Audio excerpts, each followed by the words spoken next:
last night, the Baltimore Animal Rescue and Care Shelter announced they would have to close for adoptions this weekend because of ongoing challenges with their air conditioning. Despite ongoing challenges with the extreme heat, neighbors in the area stepped up for the shelter. WJZ is live tonight at 11. Caroline Forbach joins us now. And Caroline, how has the shelter bounced back from this situation? Well, Kelsey, they bounced back thanks to the community, but it was a long ride to get there. And it all started on the 4th of July after they temporarily lost power. The next morning, shelter staff walked into what they called a crisis situation. In the middle of a dangerous heat wave, it's really scary. The cookie? Staff walked into Baltimore Animal Rescue and Care Center Friday morning to find the air conditioning had stopped working.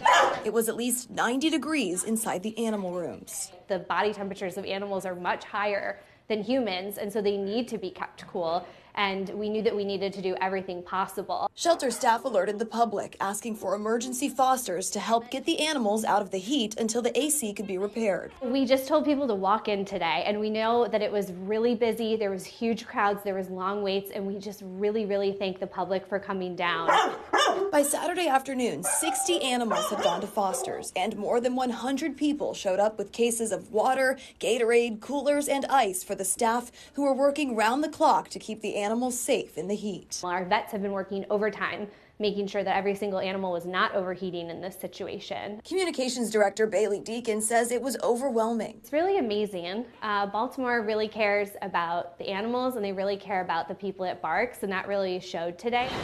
Baltimore's Office of Emergency Management brought portable units to help cool down the shelter for the remaining animals, while HVAC technicians worked on repairs. We were really grateful to everybody that came out today, waited in long lines, waited in the heat themselves as people to try and help us save lives.